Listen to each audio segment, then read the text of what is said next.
LB Nagar Sivaganga కాలనీలో వీధి కుక్కల దాడిలో గాయపడ్డ మూగబాలుడు ప్రేమ్చంద్ను మంత్రి అడ్లూరి లక్ష్మణ్ పరామర్శించారు.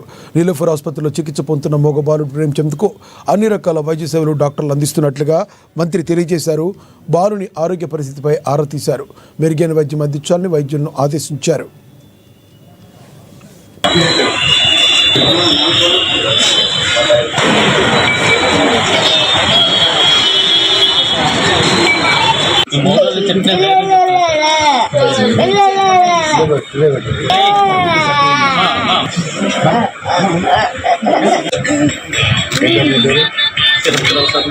చంద్రబాబు నాయుడు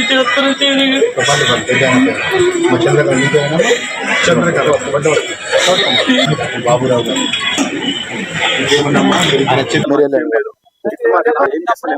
మా పిల్లలకి వేరే పిల్లలు రూమ్ లో 8 మంది పిల్లలు ఏం సార్ అది